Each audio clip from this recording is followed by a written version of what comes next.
Легендарната група Прљаво казалиште деновиве престојува во Македонија и македонската публика ќе може да ужива во нивните безвременски хитови, а во следниве минути ќе можеме да уживаме во утринскиот разговор заедно со нив. Здраво и добро ни дојдовте во Македонија. Hvala lijepo i dobro jutro. Pozdrav svima, pozdrav. Како се чувствувате во Македонија, да прашам? Pa uvijek dobro, mislite, dosta prijatelja i glazba je ta gdje uvijek drago ti je da se praviš glazbu, možeš putovati, uvijek ti možeš neke ljude i vidjeti, inače bi bio prikovan vjerovatno stalno za jedan grad, a to naprosto od kad si počeo to raditi u životu, to je ta čar glazbe, putovanja i to i znate, svakdje pomalo imate vremena upoznati nekakve ljude, vidjeti nekako drugačije, tako da nisi stalno blokiran za jedno mjesto. Tako da to je naša privilegija, zbog toga to i radimo.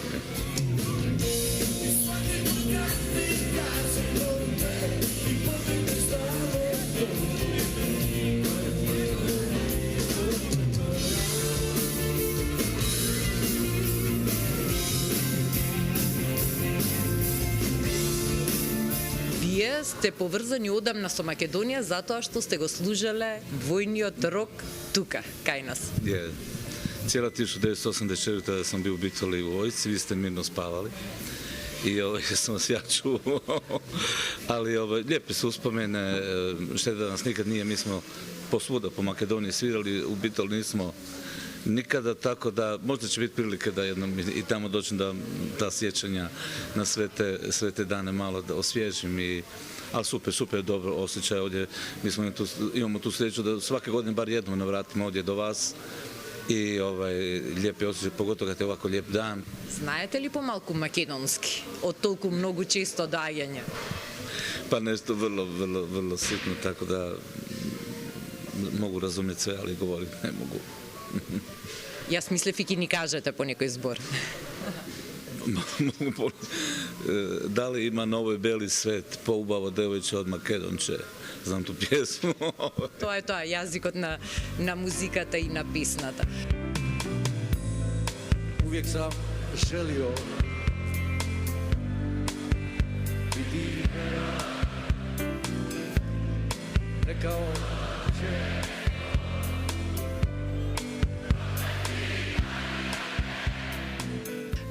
Оно што ме интересира е како ги памтите вашите настапи во Македонија некогаш и сега, односно какви биле порано концертите и енергијата и каква била порано публиката, а каква е сега? Ma dobro, mi smo prvi puta kada sam ja došao svirati, to je bilo mislim da u turneji Sve lako kad si mlad ili Srbi ili svijet, ovako negdje smo došli i ostalo mi na kraju turneje, po tome sam to zapamtio, još nam je ostalo 12 plakata. Onda nije bilo ovih propagandnih akcija, ovako televizije, razgovor, nego nam je još ostalo 12 plakata. Ja sam pitao tada, kako misliš ti da će mi s 12 plakata napraviti u Skopju koncert? Mislim, jer mi nismo tada znali da koliko se vrte pjesme i da li se vrte i tako dalje.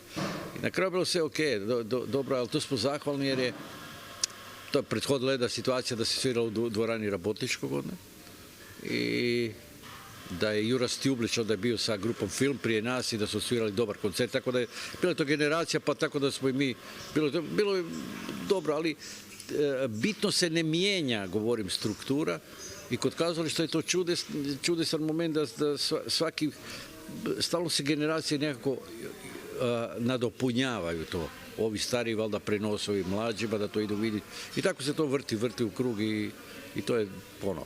I nama je to neki puta interesantno, ono gledat.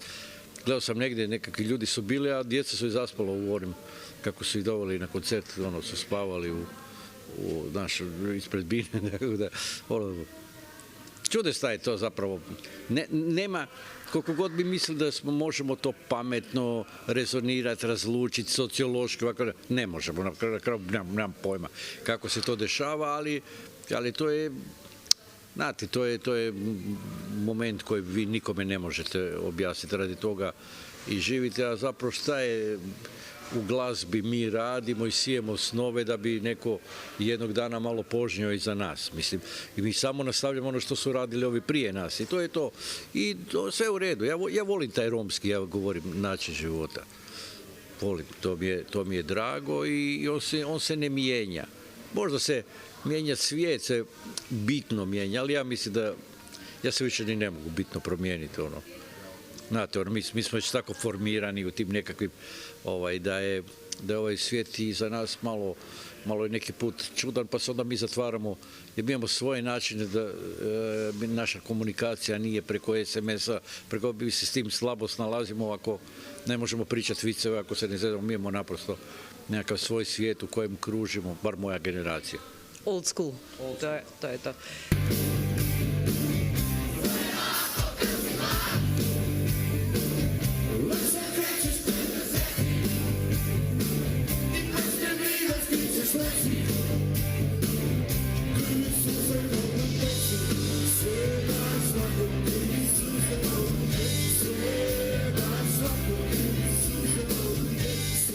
Sve je lako kad si mlad, sve je лесно кога си млад, но кога е човек во зрели години, па се е многу поубаво, затоа што во зрелите години имаме животно искуство што го немаме кога сме млади.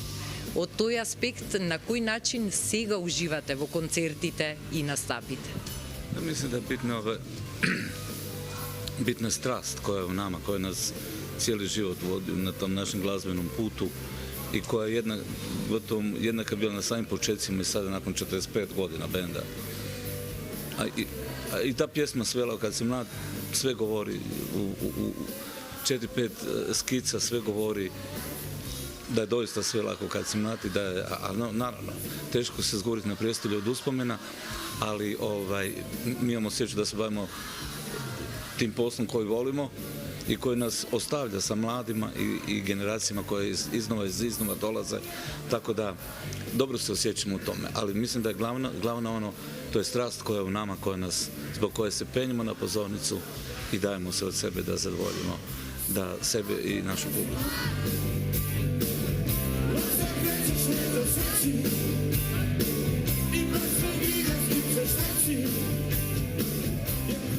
Јас ви посакувам таа младешка енергија и жар што ја носите до ден денес во вас и која што се гледа на секој ваш настап, да ја имате во вас уште долги години, а ние да уживаме во убавиот концерт. Фала ви за одвоеното време и за интервјуто. Hvala vama. Hvala vama i pozdrav svima.